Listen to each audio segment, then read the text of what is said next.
예, 정말 오랜만입니다. 예, 잠언 첫 번째 강의를 해놓고 이제 두 번째 시간을 공백 기간을 좀 갖고서 이제 다시 들어가게 되었습니다.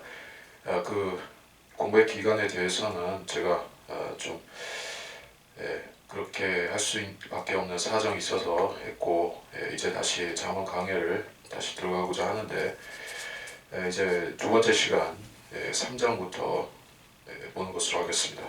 3장부터입니다. 내 아들아, 나의 법을 잊지 말고 나의 계명들을 내 마음에 간직하라. 그리하면 그것들이 내 날들을 길게 하고 장수하는 것과 화평을 내게 더하리라. 자비와 진리가 너에게서 떠나지 않도록 그것들을 내 목에 걸며 내 마음판에 새기라. 그리하면 내가 하나님과 사람의 목전에서 은총과 인정을 받으리라. 자기 아들에게 르호보암에게 하는 아버지 솔로몬의 충고인데, 나의 계명들이라고 했지만 이것은 실제로는 하나님께서 솔로몬에게 주신 그 신적인 지혜에서 나오는 그 교훈과 계명의 말씀들을 말하는 것이죠. 그래서 율법을 지키는 자에게 있는 유익이 있다. 율법이라는 것은 행위법으로서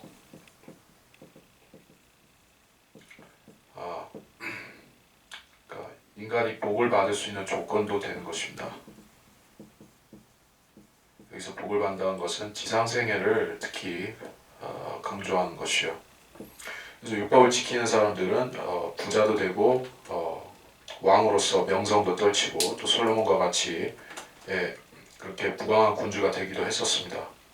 그래서 2절에서 내 날들을 길게 하고 장수하고 화평을 더한다, 이런 말씀을 하신 것은 율법을 지키는 자, 이 땅에서 구약시대 하나님이 계명을 지키면서 살았던 사람들은 이런 복을 누릴 수가 있었다 하는 것이요. 그것이 아브라함 이래로 그의 후손들에게 이삭과 야곱의 후손들에게 주어진 하나님의 계명이었던 것입니다. 그리고 그들이 팔레스타인 땅에 들어갔을 때, 가나안 땅에 들어갔을 때 복을 받았던 것도 결국 율법을 지키는 조건 하에서 받았다 하는 것이요.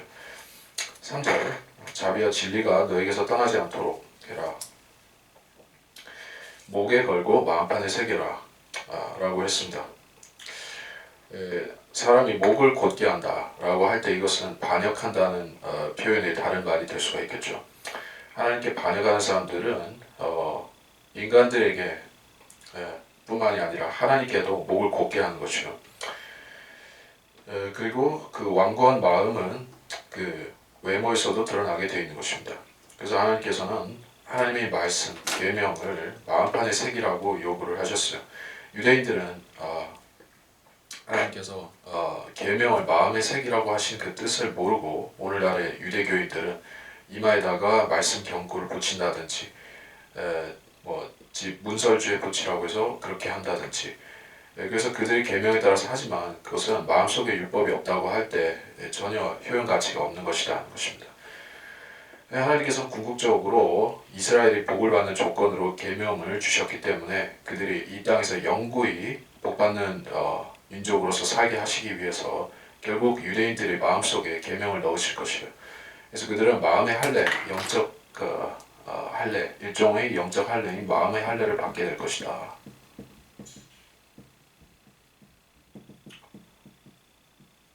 자, 유대인들이 민족적으로 새 언약으로 들어갈 때 그렇게 되는 것이죠. 자, 우리는 영적 할례를 받았습니다. 영적 할례라고 하는 것은 성령께서 우리를 영과 혼과 몸을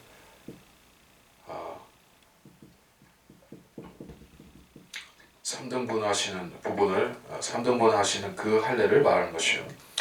그래서 우리는 이제 거듭난 사람이다 이렇게 불리는 것입니다. 근데 거듭나지 못하는 사람들은 나중에는 마음의 할례를 받아서 유대인들과 같이 율법을 지킨 백성으로서 이 땅에서 천년왕국을 살아가게 되는 것이다. 이것이 성경의 예언의 체계입니다. 4절에 내가 하나님과 사람의 목전에서 은총과 인정을 받으리라. 사실 이 계명이 모든 시대 불문에서 초월해서 모든 사람에게 보편적으로 적용된다면 참 일석이조, 일석삼조 이런 식으로 될 수가 있겠죠. 즉 세상에서 인정도 받고 또 하나님께도 인정받고 이럴 수가 있느냐 하는 것이요. 그러나 누구든지 사람들의 눈에 높여지는 것은 하나님께 가증합니다. 이런 말씀이 있습니다. 제가 찾아볼까요?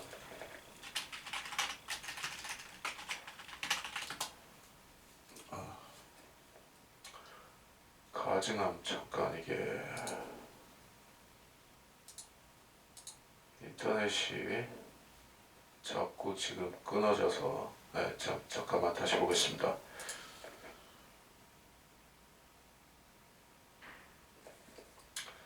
아니다 인터넷이 연결이 원활치 않아서 자 됐습니다.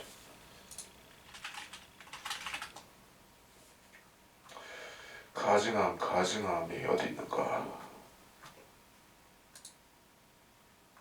사람들 앞에 높여지는 것은 가증함이다.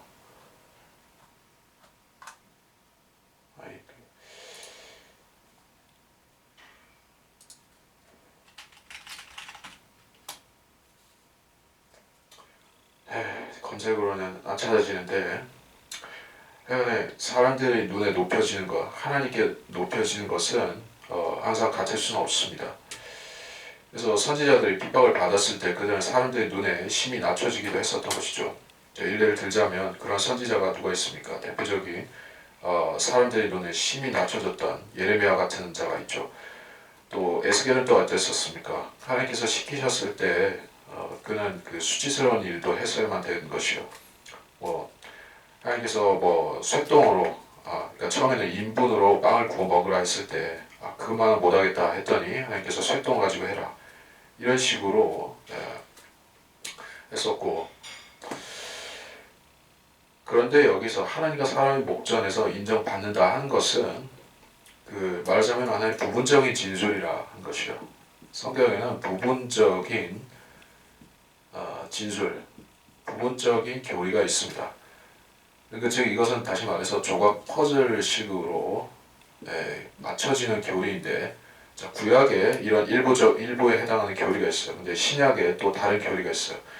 그 신약이 무슨 교리냐면은 신약에서는 이제 십자가를 지고 사람들이 돌팔매를 하고 침뱉어도 주님을 따르라 하는 그 소위 제자도에 대한 말씀들이 있죠. 누구든지 세상에 나를 따르는 자는 세상이 너희를 미워할 것이다. 요한복음에 그런 말씀도 있죠. 자, 구약에 이 한 가지 교리가 있었는데 이 교리만 금과옥조로 고집하는 사람이다 하면은, 그래서 하나님께 인정받으면 사람들도 나를 인정해 줘야 된다 이런 생각을 가지고 있는 사람은 주님께서 나를 따르는 자는 사람들에게서 배척받는다 이렇게 하셨을 때 그런 거 성경이 모순이라거나 혹은 예수님이 성경을 잘못 가르친다고 할 수가 있겠죠. 근데 그게 아닌 것이에요. 자, 일반적인 상황에서는 특히 구약적인 상황에서는 하나님과 사람에게서 동시에 인정받을 수가 있습니다. 그런데 지금은 그것이 불가하게 되었어요. 왜냐하면 그리스도께서 자기 민족, 자기 백성, 유대인들에게 오셨을 때 주님께서 그 민족 전체에게서 인정을 받으시지 못했습니다. 그래서 배척을 당하심으로 인해서 이제 하나님을 믿는 사람, 참으로 그리스도를 따르는 사람, 또 믿는 사람은 이제 세상의 박해를 받아야 되는 입장이 되었다. 이게 구약시대의 솔로몬의 교리와는 좀 달라지는 것이라는 얘기예요. 그렇다고 해서 어느 한쪽이 모순은 아닙니다. 자, 5절 내 마음을 다하여 주를 신뢰하고 내 자신의 명철을 의지하지 말라. 내 모든 길들에서 그를 인정하라. 그리하면 그가 내 길들을 지도하시리라. 계속 읽겠습니다. 7절 내 자신의 눈에 현명하게 되지 말라. 주를 두려워하고 악에서 떠나라. 그것이 내 몸에 건강이 되며 내 뼈에 골수가 되리라. 내 재물과 내 모든 소산물의 첫 열매들로 주를 공경하라. 그리하면 내 곳간이 가득 차고 내 포도즙 틀에서는 새 포도주가 넘치리라. 자, 5절은 이가 암송 구절 권고 암송을 권고하는 구절 중에 하나인데, 여기서는 두 가지를 얘기하고 있죠. 주를 신뢰할 것과 자기를 신뢰하지 말라. 특별히 자기 명철, 자기 지혜, 자기 명철을 신뢰하지 말라는 이야기를 하고 있습니다. 이게 사람의 태생적인 지혜가 있고 하나님께서 주시는 그 지혜가 있는데, 솔로몬은 그 두 가지를 다 아는 사람인 것이요. 왜냐하면 하나님께서 주신 신적인 지혜를 소유하고 살았던 사람으로서 자기 그 육신의 지혜와 하나님이 주신 지혜가 무엇이 다르고 어마어마한 어떤 차이가 있는지를 아는 사람으로서 이렇게 얘기를 할 수가 있는 것이요. 근데 평소에 하나님의 지혜라는 것을 알아본 적이 없는 사람, 성경을 펼쳐본 적도 없는 사람, 그러한 사람에게 있어서는 세상 지혜가 전부이겠죠. 그래서 그 세상 지혜만을 근거업적으로 여기고 사는 사람의 경우에 있어서는 하나님의 지혜를 모른다는 말입니다. 그래서 자기 명철을 의지할 수밖에 없는 것이다. 그러한 사람은. 그래서 그 사람이 말하는 또 그 사람이 항시 추구하는 지혜라는 것은 그 소위 세상의 상아탑, 학교들에서 고등학문에서 추구하는 지혜라든지 또는 철학, 과학 이러한 그 학문들에서 말하는 소위 지혜, 헬라적인 지혜 그런 것을 그 사람들은 지혜라고 생각한다. 근데 그것을 의지하게 되면 어떻게 되는가? 하나님을 신뢰할 수가 없게 된다는 그런 문제가 생깁니다. 즉 다시 말해서 세상 학문도 추구하고 세상 학문도 드높이면서 동시에 성경도 높일 수는 없는 것이다. 문제가 있다는 것이요. 왜냐하면 성경과 세상 학문, 특히 과학과 철학이라는 것은 서로 대척하는 관계에 있는 것이 성경에 나와 있습니다. 철학과 과학에 대해서 성경은 부정적인 진술을 하고 있다는 얘기예요. 근데 고린도전서 1장 22절에 보면 유대인들은 표적을 구하고 헬라인들은 지혜를 찾지만 이런 말씀이고 25절엔 이는 하나님의 어리석음이 사람들보다 더 지혜롭고 하나님의 연약함이 사람들보다 더 강하기 때문이라. 세상의 지혜는 헬라인들의 지혜와 같은 것이다. 괴를 같이 하는 것이다. 이런 얘기예요. 헬라인들은 어떤 사람들인가?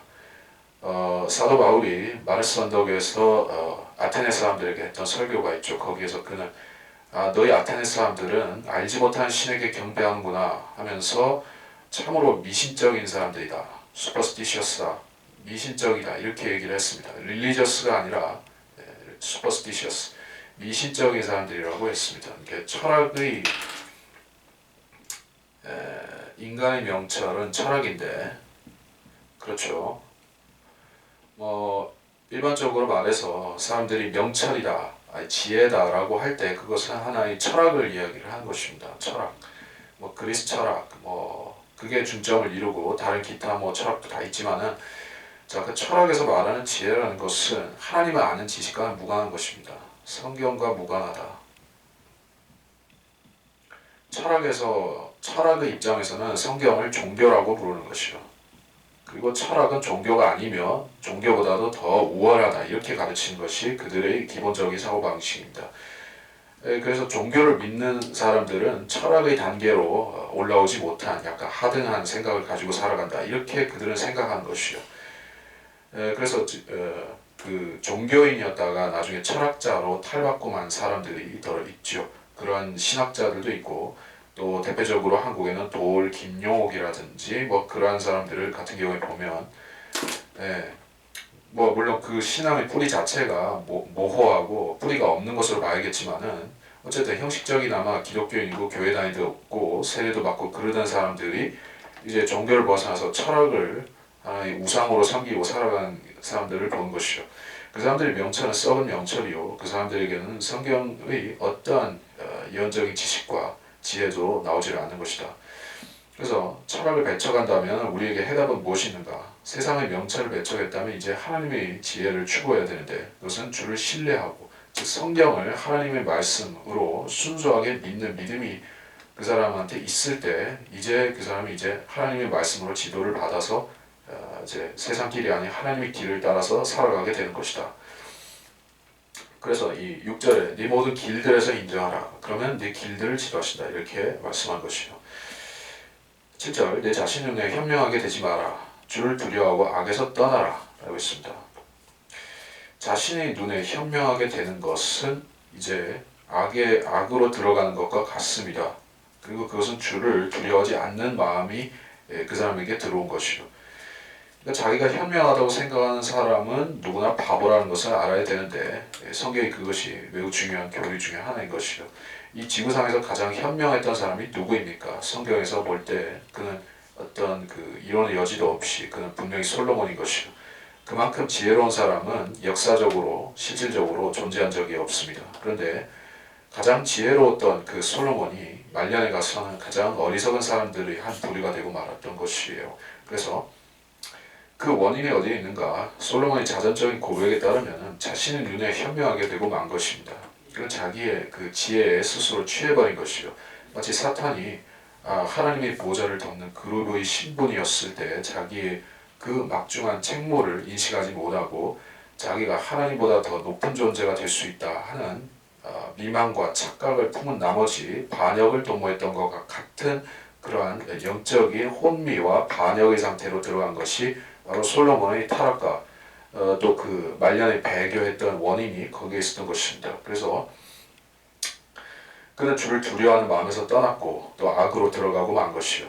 그 주를 두려워한다는 것은 구체적인 대상으로서 하나님의 말씀을 존중할 뿐 아니라 두려워한다는 뜻인 것이요. 악에서 떠난다는 것도 마찬가지인 것입니다. 아브라함에게 칼데아 우르를 떠나라고 말씀하셨다 하나님께서는 아브라함이 가야 될 장소를 정해 놓으시고 또 거기서 복 주시겠다고 주님께서 작정하고 보내신 것이에요. 악에서 떠났을 때 우리가 도착해야 되는 꼬린 지점은 세상이 아니라 이제 하나님의 말씀과 하나님의 나라와 또 그리스도 자체인 것이요. 그리스도 안으로 들어왔을 때 우리는 악에서 떠날 수가 있게 되는 것입니다. 그 주님께서 말씀하셨죠. 그 마귀를 쫓아내면 빈집과 같다고 사람은. 그래서 빈집은 반드시 뭔가로 채워야만 되는 것이지 빈집이 채로 있으면 또 도적놈들이 들어오게 되어 있다. 8절 내 몸에 건강이 되고 내 뼈에 골수가 되리라. 자, 이것은 하나의 비유적인 말씀일 수도 있고 또 실질적인 이게 교리일 수도 있습니다.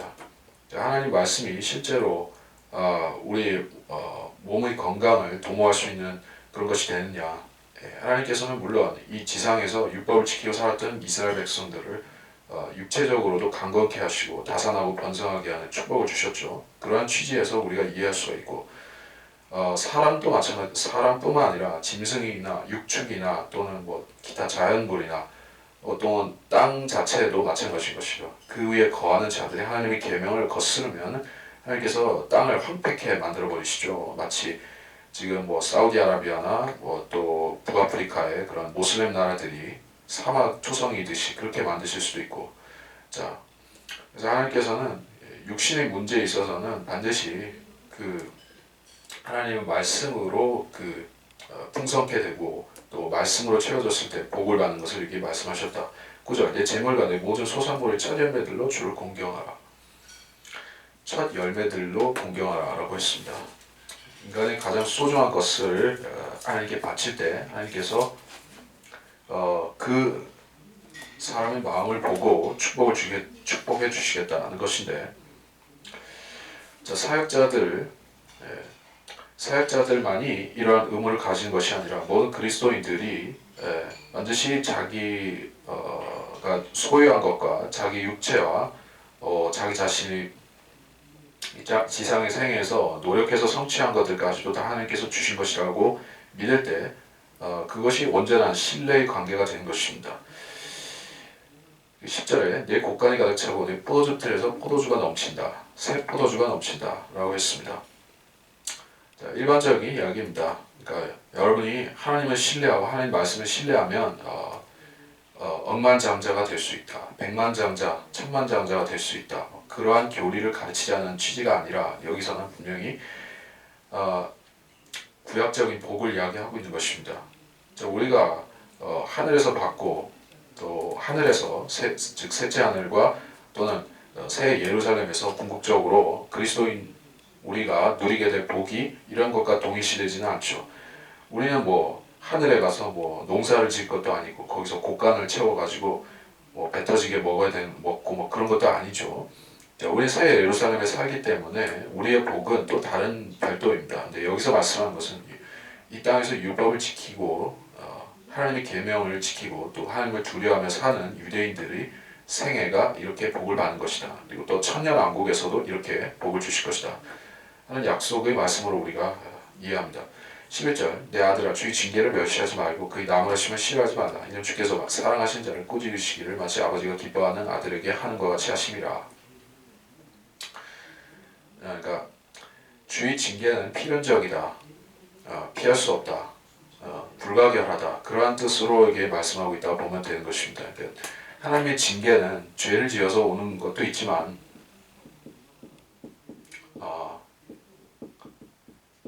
영적 성숙을 시키기 위해서, 성장 또는 성숙을 시키기 위해서 필연적으로 주시는 부분이 또 있다 하는 것입니다.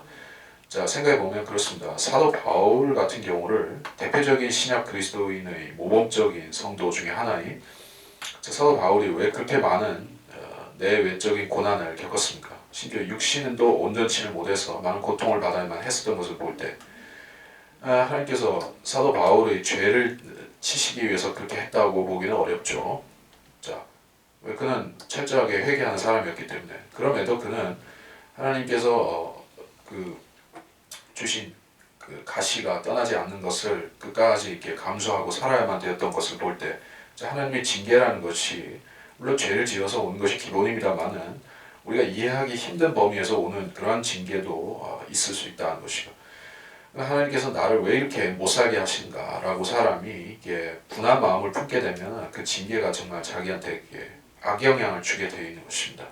그러니까 똑같이 상황이 안 좋다 해도 마음속으로 이제 그래도 하나님께 감사하는 마음을 품어보자. 그래도 하나님께서는 나를 구원해 주신, 또 나를 영원한 셋째 하늘과 천년 그 새 예루살렘으로 인도하시고 그런 영적인 복을 생각하면서 우리가 지금 일시적인 고난과 일시적인 징계를 견뎌낸다면은 우리가 그 주의 징계를 견뎌내는 그런 현명한 아들, 착한 아들이 되어서 우리가 결국에는 우리가 이 지상생에서 영적인 성장도 도모할 뿐더러 또 하나님께서 우리가 인정하시는 성도의 생애를 살게 되는 것이죠. 그래서 12절에서는 사랑하시는 자를 꾸짖는다라고 했습니다. 즉 매질을 하는 부모가 자식에게 매질을 하는 이유는 그 자식을 사랑하기 때문에 한다. 소위 사랑의 매다 이런 개념이죠. 자녀들의 입장에서는 사랑의 매라는 것을 좀 채 이해하기는 힘든 것입니다. 자기 자신이 또다시 부모의 입장이 되어서 그렇게 하기 전까지는 대체 사랑의 매라는 것을 이해하기는 힘들죠. 단지 부모가 나를 잘되게 하기 위해서 그렇게 한다고 해서 억지로 이해는 해보지만은 그게 잘 이해가 안 되는 것입니다. 사랑하면 무조건 감싸주고 잘해줘야 되고 허물도 덮어줘야 되고 사랑은 모든 허물을 감싸주고 소위 말해서 하나님의 그러한 절대자의 그러한 무조건적 일방적 사랑 그것을 생각하면서 부모의 사랑도 그렇게 생각을 합니다. 근데 하나님의 사랑은 물론 일방적인 사랑이 있습니다.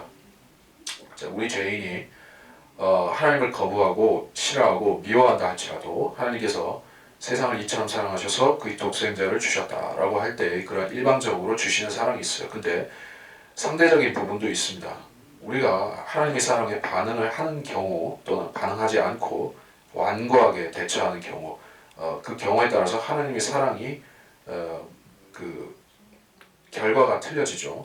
한쪽은 열매를 맺고 한쪽은 심판을 가져오고 그런 결과가 틀려진 것입니다. 여기서도 하나님께서는 사랑하는 자를 또 그 자신이 기뻐하는 아들에게 징계를 하신다 이렇게 말씀을 하고 있어요. 신약 성도에게도 이것은 100% 적용되는 교리라는 것을 아시면 되겠습니다. 13절 지혜를 찾는 자와 명철을 얻는 자는 복이 있나니 이는 지혜를 얻는 것이 은을 얻는 것보다 낫고 그 유익이 정금보다 더 나음이라. 지혜는 루비보다 귀하나니 내가 바랄 수 있는 모든 것으로도 이것과 비교할 수 없느니라. 지혜의 오른손에는 장수가 있고 그 왼손에는 부귀한 명예가 있나니 그 길들은 즐거움의 길들이요 그 모든 행로는 화평이니라. 지혜는 그것을 얻는 자에게 생명의 나무니 그것을 지니는 자는 행복하니라. 자, 여기서 끊겠습니다. 13절에 지혜를 찾는 자, 명철하는 자는 복이 있다.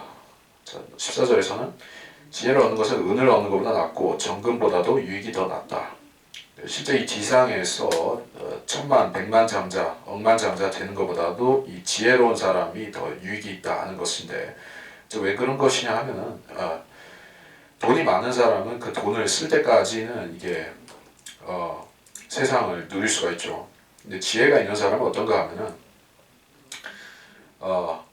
그 세상을 변화시킬 수가 있는 사람이죠. 자신의 지혜, 자신의 발명 이런 것으로 소위 뭐 발명가들을 생각해 보시면 되죠.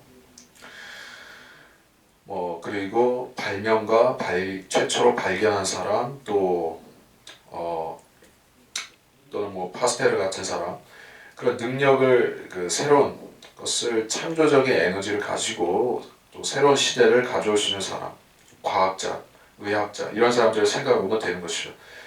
그 사람들이 개인적으로는 억만장자가 못된 사람도 분명히 많이 있지만은 그런 사람들이 그걸 자신의 그 능력을 가지고 그걸 추구를 안 해서 그렇지, 만일에 추구를 했다면은 복을 받을 수 있는 물질적인 복을 누릴 수도 있는 사람들이 분명히 많이 있다는 것이요. 지혜라는 것은 이게 돈보다 더 나은 것이 분명합니다. 근데 오늘날 사람들은 그 지혜보다 오히려 돈을 구하는 것이요. 네. 많은 사람들이 그렇게 생각을 합니다. 자기 다리 한쪽, 팔 한쪽 떼준다 할지라도 억만장자 되면은 뭐 사양치 않을 사람들이 있습니다. 네, 그 사람들은 자기 그 혼의 가치도 모르고 지혜의 그런 의미도 모르는 사람들이 그렇게 하는 것이요. 15절에 지혜는 루비보다 귀하나니 네가 바랄 수 있는 모든 것으로도 이것과 비교할 수 없느니라. 세상 자체보다 더 낫다는 뜻인데 지혜 중에서 최고의 지혜가 무엇입니까? 최고의 지혜는 하나님을 아는 지식이죠. 네, 이것을 다시 말해서 진리의 지식이라고 할 수 있겠는데, 하나님께서는 모든 사람이 구원을 받고 또 진리의 지식에 이르기를 원하신다라고 했습니다. 거기서 말하는 진리의 지식이라는 게 결국 그 하나님 아는 지식 또는 그 지혜, 거기서 나오는 지혜와 다 연결이 되어 있는 것이죠. 우리가 그리스도인으로서 이 지상생에서 가장 최상의 복을 어디서 찾을 수 있는가 하면은 우리가 기독교 실업가가 되어가지고 또 뭐 순복음 실업가가 돼가지고 대형교회 목사가 되어가지고 뭐 수만 명을 밑에 거느리고 떵떵거리는 데 있는 것이 아니다는 것이죠. 무슨 신문사나 재벌을 세우고 뭐 해가지고 뭐 이랜드 같은 회사를 세워서 기독교 회사로 막 명성을 떨치고 그런 게 아니에요. 그러니까 기독교인으로서 이 지상에서 최고로 복받은 사람은 성경을 많이 아는 사람인 것입니다. 성경을 아는 것, 성경을 아는 지식인데, 이것은 물론 뭐 성경의 구절을 많이 암송했다는 그런 정도의 의미도 아니고, 또는 뭐 조직 신학을 했다 뭐 이런 정도의 의미도 아니고, 성경을 안다는 것은 성경의 다시 말해서 맥을 알고 성경의 주제를 알고 무엇이 더 중요한 말씀이고 무엇이 핵심이고 이런 것을 아는 사람이요. 그리고 성경을 가지고 이 시대의 현실을 읽어낼 수 있는 사람, 또 이 시대의 그 뒤에 있을 일들, 미래에 있을 일들을 또한 읽을 수 있는 사람, 소위 그 예언의 지식이죠. 성경을 진짜로 아는 사람들 예언의 지식이 있습니다. 예언이라는 것은 무슨 점을 치는 것이 절대로 아닙니다. 점을 치는 것이 아니에요. 기본적인 사실들을 믿을 뿐 아니라 거기서 더 확장해서 나아가서 우리의 가까운 미래에 있을 일들을 믿음의 눈으로 우리가 바라볼 수가 있는 것이죠.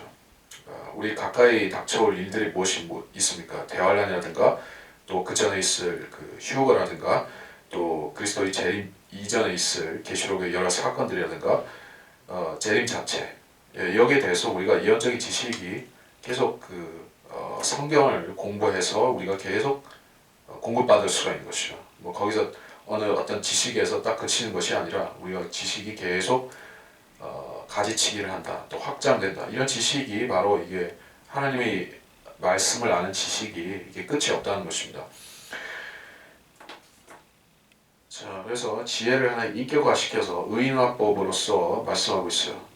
16절 이하에 계속 그렇게 말씀하고 있죠. 18절 지혜는 그것을 얻는 자에게 생명의 나무다 이렇게 얘기했습니다.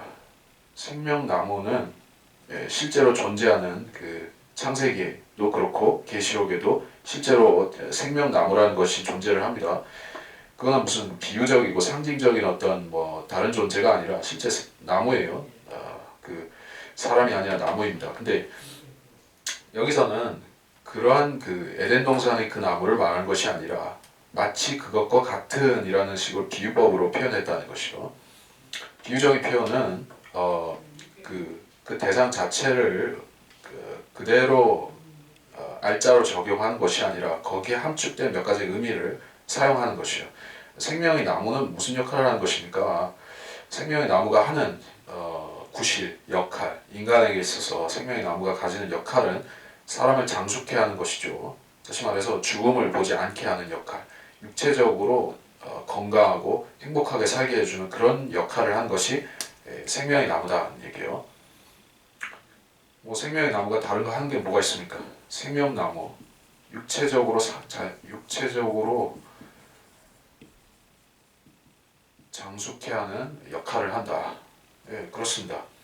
그래서 사람들이 그리스도를 생명나무와 동일시하는 경우를 볼 수가 있어요. 잘못된 신학자들 또는 은사주의자들이 그렇게 하면서 그리스도를 생명나무라고 가르칩니다. 근데 그리스도가 생명나무라면 그 사람들이 이 지상에서 잘 먹고 잘 살고 병 안 걸리고 사는 소위 순복음적인 복을 받는 것을 이 지상 과제로 생각하고 사는 사람들이니까 그리스도가 생명나무라고 오해를 하게 되는 것이죠. 근데 그런 것은 아닙니다. 그리스도는 생명나무를 만드신 분이지 생명나무가 아니에요.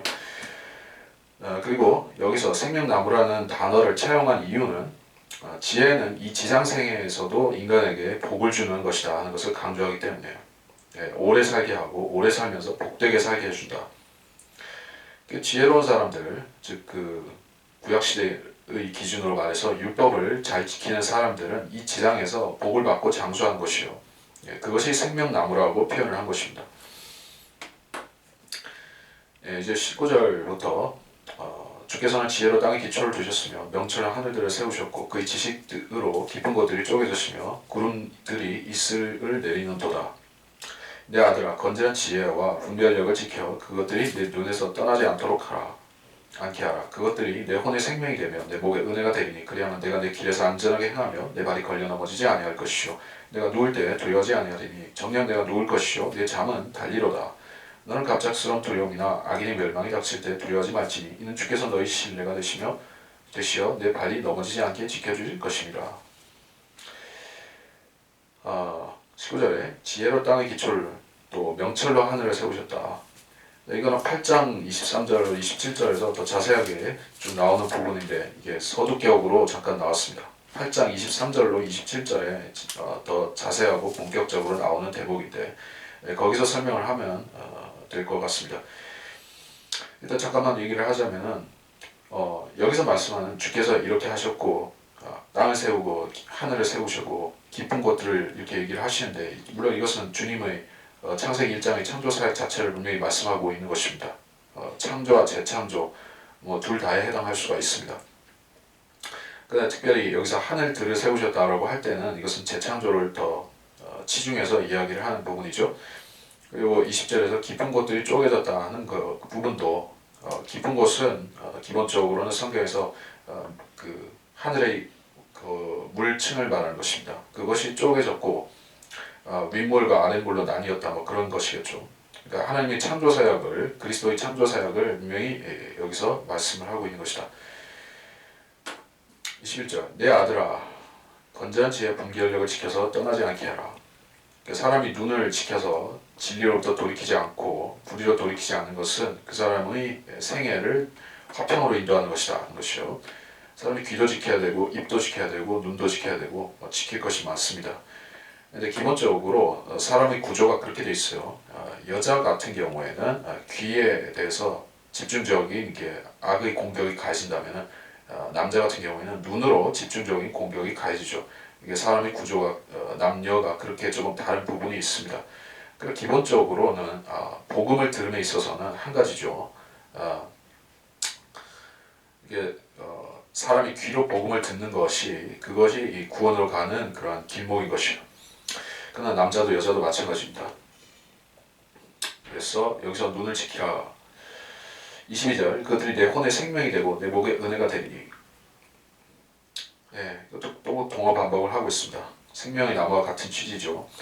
23절 내가 내 길에서 안전하게 행하고 내 발이 걸려 넘어지지 아니할 것이다. 내가 누울 때 두려워하지 않고 내 잠은 달리로다. 이것은 교리적이고 실제로 그 율법을 지키는 의인들에게 실제로 해당되는 말씀들입니다. 25절 갑작스러운 두려움이나 악인의 멸망이 닥칠 때 두려워하지 말라. 그러니까 세상의 구조가 그렇다는 것이요. 그러니까 구약 시대에도 세상이 악하다, 세상은 악하고 하나님을 참으로 믿는 사람, 따르는 사람은 소수다 하는 것은 뭐 은연중의 진리였지만은 지금 이 신약 시대에 딱 그 나타나 계시된 것만큼 그렇게 선이 딱 나눠져 있는 것은 또 아니었습니다. 하나님 잘 믿고 율법 잘 지키고 지상에서 부자 되는 방법도 있었던 시대였기 때문에 근데 지금 이 시대는 좀 달라졌습니다. 우리는 지금 이 악한 현 세상이라는 이 세상에 살고 있죠.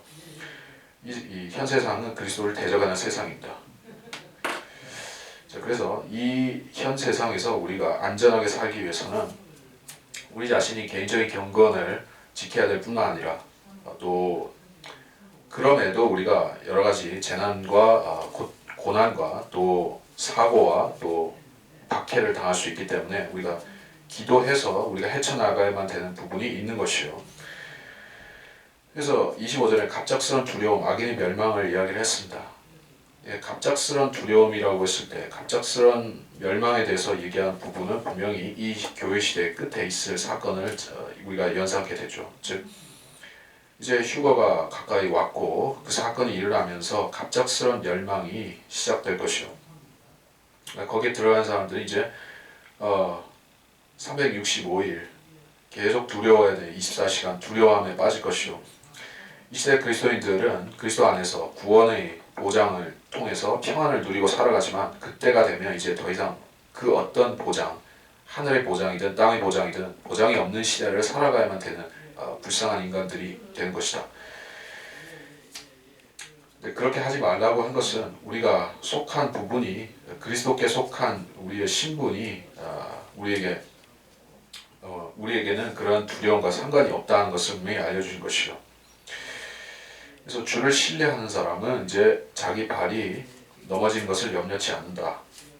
27절 선을 베푸는 것이 내 손의 권세에 있을 때 마땅히 받을 자들에게 베풀기를 아끼지 말라. 내가 가진 것이 있거든 이웃에게 갖다가 다시 오라. 내일 주겠노라 말하지 말라. 내 이웃이 내 곁에서 안전하게 거하는 것을 볼 때 그를 모함하지 말라. 선을 베푸는 것이 곧 자기 능력 하에 있을 때 그것을 해라. 베풀어라. 선을 행할 수 있을 때 행해라.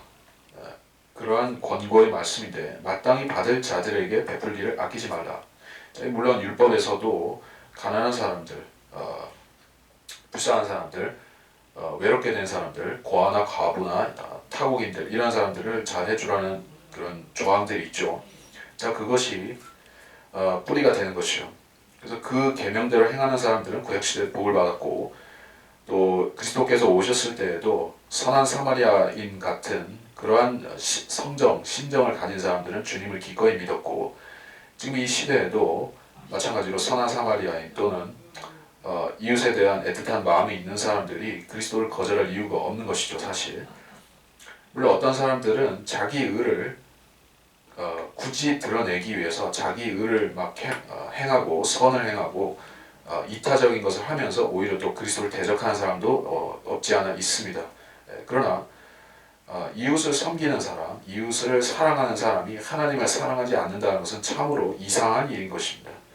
그 사랑이 위선이 아니고 진짜 사랑이라면 진짜 이웃 사랑을 하는 사람은 하나님을 사랑하고 즉 그 구원을 받게 되어 있는 것이요. 그리스도의 은혜를 믿게 되어 있는 것입니다. 그렇게 안 하는 사람이 있다고 하면 소위 말해서 로마 캐톨릭 성자들 같이 프란시스 같이 또는 뭐 교황들 같이 선을 행하고 이웃 돕기 자선 봉사를 하면서 그리스도를 거절하는 사람이 있다면 그 사람은 마귀의 위선을 행하는 사람인 것이죠. 즉 유다 이스카리옷과 같이 가난한 사람들을 걱정하는 채 하면서 탐심으로 가득 찬 사람들이고 또는 공명심, 자만심으로 차 있는 그런 사람들인 것이요. 우리가 그런 사람들이 아니고 정말 이웃사랑을 하는 사람이라면 그리스도도 같이 사랑하게 되어 있는 것입니다. 그리고 순서는 하나님을 사랑하는 것이고 그 다음이 이웃을 사랑하는 것이요.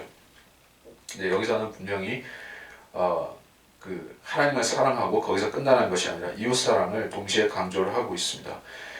그래서 이것은 분명히 대환란 시대에 하나의 교리로서 명시가 되는 이웃 사랑을 함으로써 구원을 온전히 이룰 수 있다 하는 그 이웃 사랑의 교리를 여기서 우리가 발견할 수가 있는 것입니다.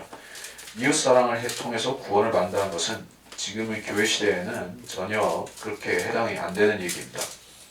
지금 이웃 사랑을 하는 사람들은 전부 그리스도 안에서 구원을 받은 사람들인 것이요. 그러나 대환란 때 들어가게 되면 이제 그리스도를 믿어서 성령으로 중생하는 것이 아니기 때문에 그때의 사람들은 이제 끝까지 주님께서 오실 때까지 자기 행위를 계속 정결케 하면서 살아야 되는 사람들인 것이죠. 그래서 그 사람들은 이렇게 해야 되는 것입니다. 자, 환란 시대에 행할 수 있는 선한 행위가 어떤 게 있을까요? 제사를 드리는 것도 아니고 그때가 되면은 무슨 11조를 잘 드리고 그러한 계명을 지킨다든지 안식일을 잘 지켜서 이렇게 구원받으라든지 그런 식으로 가는 게 아니죠. 예, 대환란 때 지켜야 되는 계명들 중에서 핵심 중에 핵심은 이웃사랑인 것이요. 이웃사랑. 이웃을 자기 목숨과 같이 사랑하는 것. 즉 그리스도께서 그렇게 하셨던 것 같이 대환란 시대의 사람들도 이웃을 위해서 자기 목숨까지 내놔야 되는 그런 사람들이다.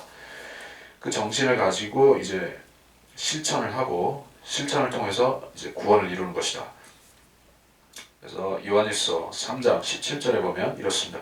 누가 세상의 재물을 가졌는데 자기 형제의 궁핍한 것을 알면서도 그를 동정하는 마음을 닫으면 어찌 하나님의 사랑이 그 안에 거하겠느냐. 요한일서 요한 1, 2, 3서 요한의 서신서는 어떤 위치에 있는가 하면 이제 그 시기적으로는 교회 시대 그러니까 사도 시대 끝 무렵에 기록된 게 말기 서신서, 후기 서신서 중에 하나이고 또 여기에 나오는 교리들은 이제 이 교회 시대의 그런 사도 바울의 그런 일반적인 교리 외에 환란 시대를 암시하거나 또 직접적으로 보여주는 그런 교리들이 다수 들어가 있습니다. 그러니까 환란 시대의 교리들이 다수 보인다는 뜻은 즉 다시 말해서 오직 믿음으로 말미암아 은혜로 구원을 받는다는 그 교리와 조금 다른 내용들이 들어가 있다 하는 것이요. 다시 말하자면 이웃 사랑이 구원과 직간접적으로 상관이 된다. 어떤 그 이웃을 돕는 것, 착한 일하는 것, 그것이 구원과 상관이 된다 하는 그러한 식으로 설명이 되고 있다면 그것은 환란 시대의 교리인 것인데 그러한 말씀이 히브리서도 그렇고 야고보서와 또 요한일서에도 있다 하는 것이요. 그래서 제가 지금 전에 말씀드린 대로 이 구절을 제가 인용한 것은 뭐냐면은 제가 몇 절이었죠? 요한일서 3장 17절을 제가 인용했던 것은 하나님의 사랑이 그 안에 있느냐 없느냐 하는 것의 그런 그 실질적인 검증이 되는 것이다 얘기요. 믿음은 보이지 않는 것이라서 그걸 다 까놓고 믿음이 있다, 믿음이 없다 이것을 검증하기는 상당히 어렵죠. 그렇죠. 믿음은 마음으로 믿는 것이고 또 물론 입술로 고백하는 것이지만은 마음속에 있는 것을 끄집어내서 호두를 깨듯이 깨가지고 그 안에 있는 알맹이를 가지고 검증할 수 있는 부분은 아니다 하는 것이요. 믿음이라는 것은 자기 마음속에 숨어 있는 것이에요. 표현하기 전까지는 그렇습니다. 근데 행위라는 것은 1대1로 판단이 되는 것입니다. 좋은 행위라든지 나쁜 행위라든지 간사한 행위라든지 더러운 행위라든지 좋은 행위라든지 행위는 행위대로 그냥 있는 그대로 나와버린 것이요. 그러니까 그것은 외적으로 100% 판단이 가능한 부분이다 하는 것입니다. 즉 이 시대에 교회 시대에 행위를 근거로 해서 구원을 결정지으려고 하는 사람들, 자기 구원도 그렇게 하고 타인도 그런 식으로 행위를 가지고 판단하려고 하는 사람들 같은 경우에 보면은 그 사람들은 믿음이라는 것 자체를 던져버립니다. 행위는 100% 보이는 대로 판단하는 것이기 때문에 그 사람들이 하는 행태를 보면 그냥 행위 가지고 판단하고 행위 가지고 구원 받았다 안 받았다 이렇게 하는 것이요. 믿음과 행위를 적당히 반반씩 무슨 짬짜면 하듯이 반반씩 하는 사람들이 말은 그렇게 할지라도 실제로 하는 것을 보면 그 사람들은 매사 구원 문제에 있어서도 그렇고 자기들의 종교 행위도 항상 그 행위의 정확도, 행위 척도를 가지고 판단을 하지 믿음으로 하지 않는다는 것을 우리가 볼 수가 있어요. 자, 그래서 지금 어디까지 했는가? 악인의 멸망이 닥칠 때 두려워하지 않게 했고, 선을 27절 했고, 28절 내가 가진 것이 있거든 이웃에게 갔다가 다시 오라. 내일 주겠노라 말하지 말아라. 이렇게 얘기를 했습니다. 그러니까 그날의 양식, 매일매일의 양식을 구하면서 살아야 되는 그런 시기가 있어요. 소위 주님께서 제자들에게 기도를, 일용할 양식을, 너희는 일용할 양식을 달라고 해라, 이런 기도를 가르쳐 주셨죠. 거기서 말씀하는 바가 일용할 양식은 이제 환난 때, 먹고 살기 힘든 시대가 왔을 때, 이제 짐승의 표를 받지 않으면은 사람들이 쫄쫄 굶어야 되고, 그런 때의 일을 말씀한 것이요. 그때가 되면 이제 그리스도를 안 믿는 사람, 안 따르는 사람들이 이제 콩 한 쪽 놓고 반토막 내 가지고 나눠 먹고 이래야 되는 시절이 온다는 얘기예요. 아니면은 빵 한 주먹만한 빵 하나 놓고 갈라 가지고 며칠씩 먹어야 되고 이렇게 되면은 진짜 사람이 배고프면 진짜 웬만해서는 눈이 돌아버리죠. 그래서 자선을 베푼다는 것이 진짜 힘든 일인데 그때도 그런 식으로 해야 된다는 것입니다. 그러니까 여기서 28절에서 내가 가진 것이 있거든 하는 것은 무슨 대단한 곡식 창고가 있는 입장에서의 말하는 것이 아니라 너 먹을 것이 쌀 한 줌이라도 있거든, 이런 뜻으로 적용할 수 있다는 얘기예요. 내가 먹을 것이 빵 한 토막이라도 있거든 즉시 나눠주라 하는 것이요. 주님께서 오병이어의 기적을 보여주셨을 때에도 같은 원리를 행사하셨습니다. 주님께서 그렇게 안 하셨다고 하면 그날 그 시에 그 사람들은 거기서 쫄쫄 굶었으면 했을 것입니다. 노약자들 포함해서. 제자들은 이제 빵을 사려고 이제 동분서주했지만 주님께서는 기적으로 해결하셨죠.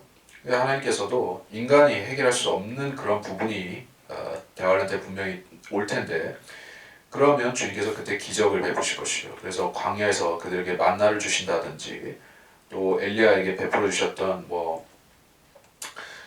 감옥 때의 기적들이라든지 이런 것들을 가지고 그때 백성들, 또 하나님을 따르는 사람들을, 모세와 엘리야를 따르는 사람들을 이제 먹이시고 입히시고 그렇게 하려고 하는 것이요. 그러니까 이렇게 하라는 것은 너가 이렇게 콩 한 쪽 나눠 먹고 사이좋게 굶어 죽어라, 이런 뜻은 아니란 얘기요. 하나님께서 돌보실 텐데 그렇게 하기 전에 너희들 스스로를 먼저 이웃사랑의 정신을 가지고 스스로만 챙기지 말고 이웃들도 서로 도와라, 이런 뜻이에요. 29절 내 이웃이 내 곁에서 안전하게 거하는 걸 볼 때 모함하지 말라.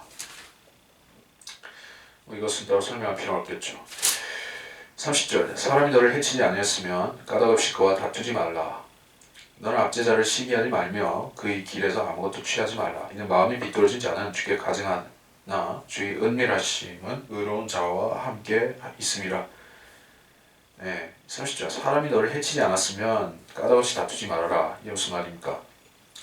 자, 그리스도인들은 이 불의한 세상에 살고 있지만 또 이 세상에서 너희 편에서는 가능하면 모든 사람과 화목하게 지내라는 말씀대로 해야 되는 부분이 있습니다.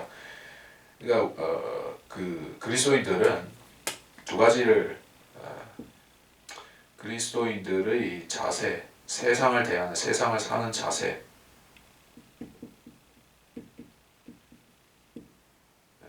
세상을 대하는 자세는 두 가지가 되어야 한다.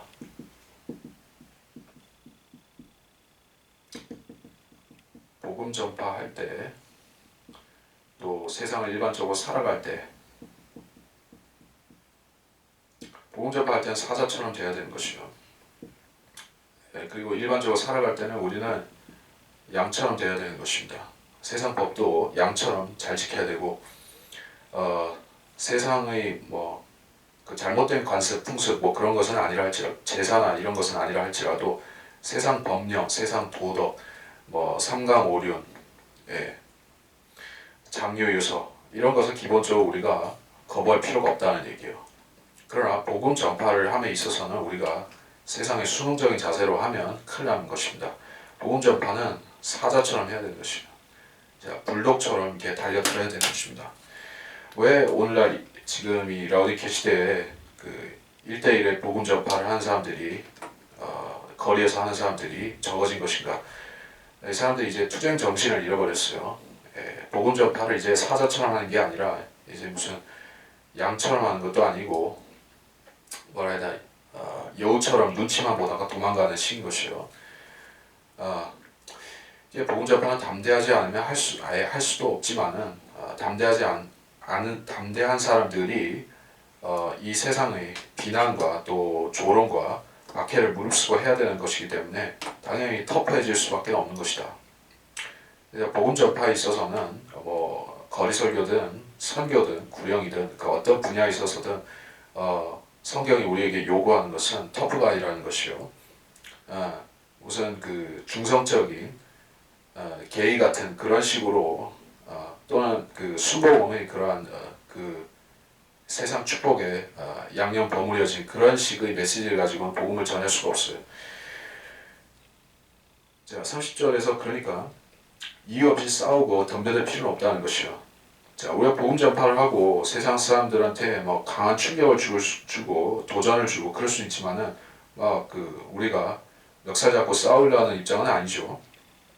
그 때문에 우리가 세상과 문제를 일으키는 사람들이라고 세상 사람들이 우리를 인식하는 이유가 복음 전파를 하기 때문에 그런 것이면 상관이 없습니다. 근데 세상 자체와 우리가 자꾸 싸우려고 들면 그것은 문제가 되는 것입니다. 즉 다시 말해서 세상에 그 세금을 낼 것은 내야 되는 부분이 있고 그리스도인들의 입장에서도 있고 또 세상 법에 있어서도 우리가 어떤 규제를 따라야 되는 부분이 있다면 또 따라야 되고 그렇다는 얘기요. 자, 이를테면 그리스도인이 뭐 가령 종교세 같은 거 세금을 내야 되는가, 교회가 어떤 세금을 내야 되는가 하는 부분에 있어서 카이사의 것은 카이사의 것이고 하니까는 우리는 안 내도 된다 뭐 이런 식으로 하는 그 미국의 그런 교회도 목사들도 있습니다. 근데 그것은 까닭없이 세상과 충돌하는 것이요.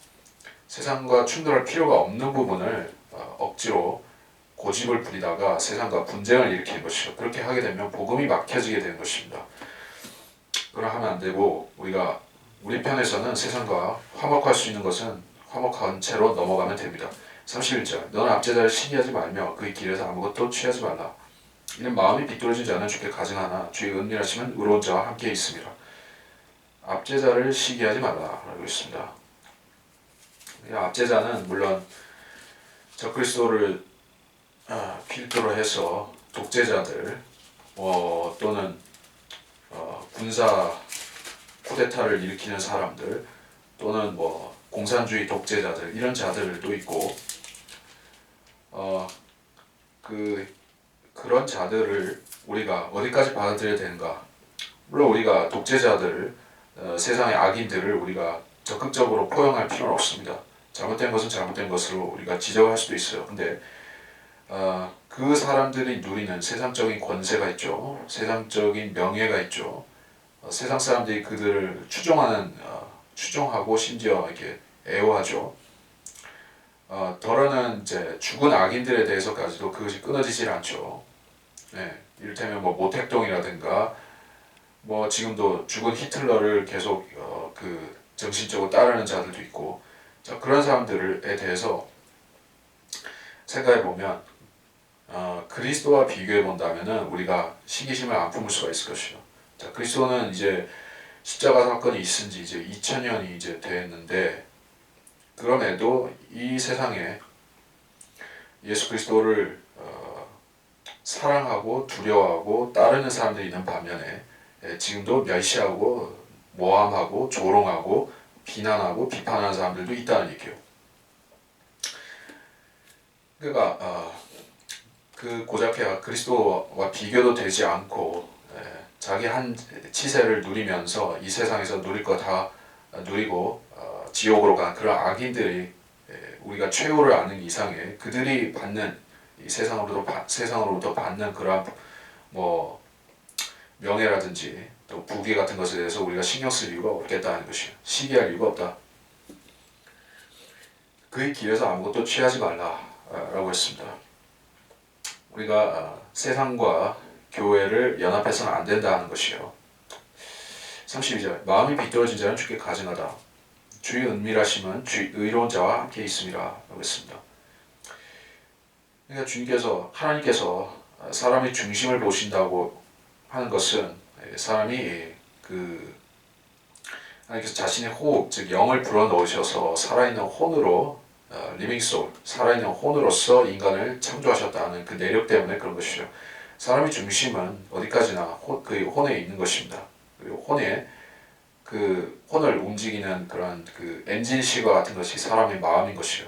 마음에서 이렇게 하라 저렇게 하라라든지 그 명령들이 나가게 되는 것이요. 의지는 그것을 받아서 수행을 하는 것뿐입니다. 그 사람 마음속에 하나님이 아닌 다른 것이 자리 잡고 있으면 그것이 그 사람의 마음을 좌우하고 그 사람의 혼을 좌우하고 나아가서는 그 사람 자체를 움직이는 동력이 되어버리는 것입니다. 그래서 우리가 하나님의 말씀이 우리 마음에 간직되어 있는가 간직되어 있지 않은가 하는 것이 우리의 현 상태를 구별짓는 그런 결정적인 요소다 하는 것입니다. 33절 악인의 집에는 주의 저주가 있으나 의인의 처소에는 주께서 복을 주시는도다. 진실로 그는 조롱하는 자들을 조롱하시나 겸손한 자에게 은혜를 베푸시느니라. 현명한 자는 영광을 유업으로 받을 것이나 어리석은 자가 높임을 받는 것은 수치가 될 것입니다. 33절 악인의 집에 또 라고 했을 때 이게 소위 말해서 그 이분법 사람들은 이분법을 싫어합니다. 그리고 이것을 흑백이라고 또 싫어하는 것이요. 그래서 초등학교에서부터 현대 교육에서는 흑백 논리는 하면 안 돼. 흑백 논리라는 것은 사람들을 어떤 그 대립시키는 것이야. 그래서 우리 모두 살기 좋은 세상 하기 위해서는 이제 이분법을 버려야 돼. 이렇게 가르치는 것입니다. 근데 사실 세상의 가장 일반적이고 보편적이고 또 우리가 관찰하기 쉬운 원리가 흑백인 것이요. 검거가 희거나 그 중간에 있는 회색 지대라는 것은 결국에 이것도 저것도 아닌 것이 나은 것이지 결국에 그것도 엄밀히 말해서 어느 한쪽에 속했다라고 우리가 볼 수가 있는 것이에요. 회색은 사실 흰 것이 아니죠. 그럼 검은 쪽에 들어간 것이요. 이것에 대해서 이 진리에 대해서 흑백의 진리에 대해서 분명하게 말씀하고 있는 그 부분이 계시록 3장에 있죠. 계시록 3장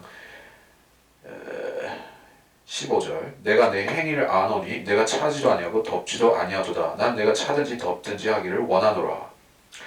내가 그처럼 미징하여 차지도 아니하고 덮지도 아니하기 때문에 내가 너를 내 입에서 토해내겠노라. 자, 이게 어떤 진리인가 하면 하나님께서는 각 사람들 또 지역 교회들 또 그리스도의 몸 자체에 대해서 이런 판단을 갖고 계시다. 어떤 판단인가 하면 차거나 덥거나 완전히 뜨겁거나 완전히 냉랭하거나 둘 중 하나를 하기를 요구하셨다는 것입니다. 즉 미지근한 것은 하나님께서 참 싫어하신다는 것을 여기서 강조를 하셨다는 걸 알 수가 있어요. 미지근함이라는 것은 소위 제3의 지대라든지 중립이라든지 타협이라든지 통합이라든지 여러 가지 표현들로 나올 수가 있는 것입니다. 그래서 하나님께서는 악인과 의인을 가르시지 악한 의인이라든지 의로운 악인이라든지 그런 식으로는 존재할 수 없다는 것입니다. 그래서 과거의 그런 셰익스피어의 희극이라든지 비극이라든지 그런 데 보면은 악역과 그 착한 역할이 뚜렷하게 구별이 되는 것을 볼 수가 있어요. 물론 그것은 현실을 반영한 것이기도 합니다. 하지만 사람들은 그러한 그 도식적인 착한 사람은 착한 쪽으로만 하고 기울고 악한 사람은 흉계만 도모하고 이런 걸 보면서 지루하다 이렇게 그렇게 생각해서 이제 소위 그 19세기, 20세기에 와서 이제 소위 포스트 모더니즘이라는 것이 대두되기 시작하면서 포스트 모던 또 거기에 한 가지 더 뉴에이지라는 것이 나오면서 이제 사람들이 이제 착한 악인, 나쁜 의인 뭐 이런 식으로의 짬뽕을 시키는 것, 융합을 시키는 것을 만든 것이요. 그래서 오늘날의 드라마라든지 영화를 보게 되면 헐리우드도 그렇고 한국도 다 마찬가지입니다. 이게 절대적인 선의 주인공이 없어요. 예. 그 어떤 그 착한 히어로도 속에 이렇게 악마성을 가지고 있는 경우가 있고, 이게 나쁜 놈도 속에 이게 또 그 착한 천사의 마음을 갖고 있는 것도 있고, 이게 뭐냐면은 사람들에게 이 진리를 혼탁하게 만드는 것입니다. 그런 식으로 이미지를 조성하게 되면 결국에 사람들은 뭐라고 생각했습니까? 그리스도도 어느 정도 악의 본성도 있고 선도 있고 그런 존재로 생각할 것입니다. 그리스도도 일반 사람과 무엇이 다르냐 이렇게 되는 것이요. 물론 그리스도께서는 육신의 그 모양으로서는 우리와 똑같은 분이지만은 그분은 어떤 죄도 없으시고 어떤 그 악도 그분 안에 없었던 것인데, 원래 포스트 모던적인 예수는 선하다가도 악하기도 한 그런 예수를 만든 것이요. 그것이 소위 폴란드의 카잔차키스라는 사람이 썼던 그 그리스도 최후의 유혹, Last Temptation of Jesus Christ라는 그 영화, 그 책에도 그렇게 되어 있고, 또 한국의 이문열이라는 그 유명 작가가 쓴 사람의 아들이라는 책에도 예수가 절대적인 선이 아니라 이제 선과 악이 합쳐진 존재로 만들어져 있어요. 자, 설명이 장황했다 할지라도 여러분이 이분법의 중요성이 어디 있는가 하는 것을 꼭 알아야겠다는 것이요. 자, 흑백 논리라는 것은 이제 악용이 되면 파시즘이나 나치즘이나 독재주의나 그런 게 나올 수가 있어요. 공산주의나. 근데 그건 어디까지나 악용을 했을 뿐이지, 그러니까 인간들이 악용을 해서 그렇다는 것이지 그게 이 논리가 애초에 틀렸다는 얘기는 아니에요. 세상은 그렇게 존재하고 있습니다. 그리고 이 세상의 영적 전쟁도 그렇게 이루어지고 있어요. 하나님의 편과 마귀의 편이 나뉘어서 영적으로 치열하게 지금 6천년 동안에 걸쳐서 싸우고 있습니다. 하나님의 편, 마귀의 편이 있을 뿐이지 중간에 무슨 중간계 혹은 연옥계 뭐 이런 게 있는 게 아니라 하나님 편 아니면 마귀 편, 그렇게 싸우고 있어요. 인간 세상에서도 그렇습니다. 항복도 아니고 평화도 아니고 어떤 중립 상태로서 세상이 유지되지는 않습니다. 어떤 힘을 가진 어떤 패권 세력이 있고 그 세력에 의해서 세상이 평정되는 것이지, 모든 나라가 서로 공평한 관계에서 평화를 누리지는 못한다는 것이죠. 그래서 영원히 이루어지지 않는 일입니다. 그리스도께서 오시게 되면 천년왕국에서는 주님이 철장을 쥐고 통치하시는 것이요. 무슨 세계 만국 평화가 만국이 서로 합의해서 평화하는 것이 아니라 주님이 오셔서 딱 그 중심을 잡아서 거기서 평화가 오는 것이죠. 그게 말하자면 도 아니면 모식으로 주님께서 민족들을 다스리셔야지 평화가 오는 것이라는 얘기죠. 사람들이 합의하에 천년왕국이 이루어진 게 아니라는 얘기예요. 34절, 그는 조롱한 자를 조롱하고 겸손한 자에게 은혜를 베푸신다 라고 했습니다. 여기서 조롱한 자들은 하나님의 말씀을 조롱하는 비웃는 자들을 말씀하고 있는 것이요. 하나님의 말씀을 조롱한다는 것은 참 무서운 일이죠.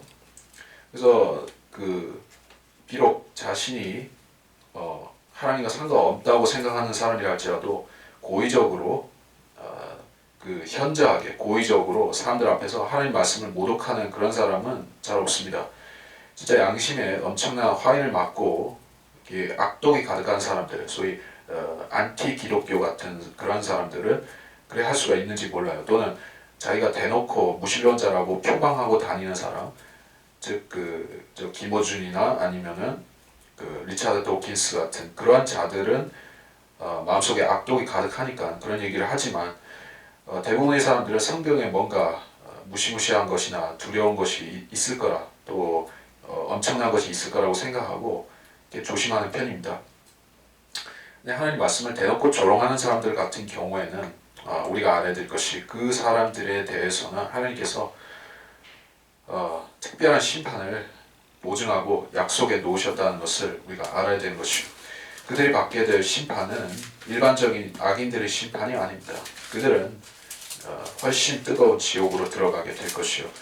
그리고 그들이 치러야 될 대가는 참으로 어마어마한 것입니다. 자기 일가 친척의 가족들이 함께 지옥에 들어가서 고통받는 그런 엄청난 일을 당해야 되는 것인데, 조롱하는 자들의 처벌이 어떠한가? 베드로서 3장 3절이죠. 먼저 알 것은 이것이니 마지막 날들에 조롱하는 자들이 와서 그들의 정욕대로 행하며 말하기를 그 가운데 약속이 어디 있느냐 해서 블라블라블라 해서 이 사람들이 결국에는 어디까지 가게 되냐면은 그 베드로서 3장 10절에 우주의 구성 요소들이 맹렬한 불로 녹아내리면 땅과 그 안에 있는 일들이 타버릴 것이라. 이 때까지 가가지고 이 사람들한테 심판이 오는 것이요. 그리고 그 심판에 대해서 구체적으로 언급한 부분이 계시록 20장 큰 백보자 심판에 대한 말씀들이요. 그래서 그 사람들은 거기에서 심판을 선고받고 어마어마한 이 우주적 불못으로 들어가서 영원히 고통을 당하게 되는 것이다. 그래서 그런 자들을 주님께서는 조롱하신다. 자, 하나님도 조롱할 수가 있습니다. 하나님은 인격을 가지신 거룩한 인격, 사람의 인격이 있듯이 하나님께서도 거룩한 하나님이니까 사람이는 아니고 성품이라고 해야겠죠. 하나님도 사람의 인격과 유사한 거룩한 성품을 갖고 계십니다. 사람이 지정의가 있듯이 하나님도 죄 없고 거룩한 지정의가 있습니다. 그리고 그 지정의는 풍자나 조롱이나 비꼬는 요소도 갖고 있는 것이요. 즉 하나님께서는 죄를 짓지 않으시면서도 사람들이 잘못된 행실과 잘못된 일들에 대해서 조롱하거나 비꼬실 수가 있다는 것이요. 인간들은 이 부분에 대해서 대단히 착각하는 것이 있습니다. 하나님은 사람을 비웃을 수 없다 이렇게 생각하는 것 같아요. 마귀만 할 수 있다. 그게 죄라고 생각하는데 그렇지는 않습니다. 여러분이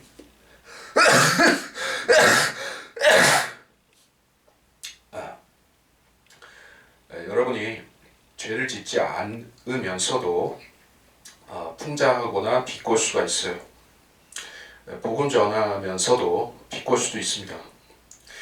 그것이 죄가 되는 경우는 그 무죄한 사람, 전혀 그런 말을 들을 이유가 없는 사람, 깨끗한 사람에게 비꼬거나 조롱하거나 냉소하거나 그렇게 하면 그건 죄가 되겠죠. 근데 우리 알아야 될 것은 하나님은 정확하게 그런 말을 들을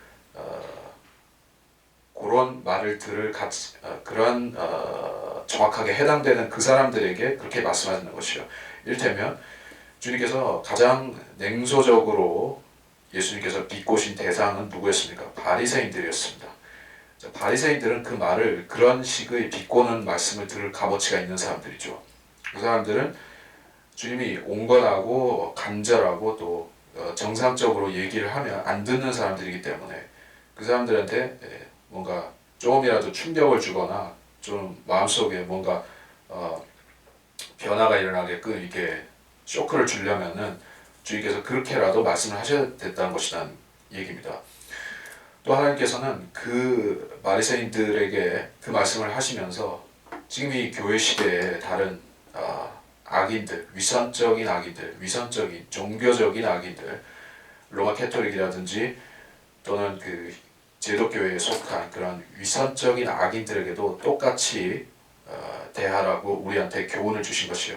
즉 주님께서 이 독사의 자식들아라고 하신 그 말씀은 우리한테도 우리가 누구한테도 그렇게 얘기할 수 있는 부분이라는 것이요. 가령 하나님의 은혜의 복음을 거스르고 왜곡하고 침을 뱉고 그런 자들에게는 즉 그 극단적 칼빈주의라든지 또 하나님 말씀을 통째로 거짓으로 만드는 무천년주의라든지 장로계 무천년주의라든지 그런 식으로 마귀의 사상을 가르치는 마귀의 교리를 가르치는 자들에게 우리는 독사의 자식들아 이렇게 얘기도 할 수 있다는 얘기예요. 그것이 조롱하는 말이라고 사람들이 막 비난을 한다 할지라도 아니 어떻게 그리스도인이 그런 식으로 거친 말, 욕설, 무슨 개의 자식이라든지 그런 식으로 거친 말, 깡패들이나 쓰는 말을 그리스도인이 쓴다 이렇게 비난하면 우리는 성경을 보여주면 되는 것이죠. 자, 예수님도 바리새인들한테 그렇게 하셨는데 우리도 이것을 할 수 있다라는 것이요. 우리 그리스도에게 속한 사람들이죠. 그리스도의 지체에 있는 사람들이죠.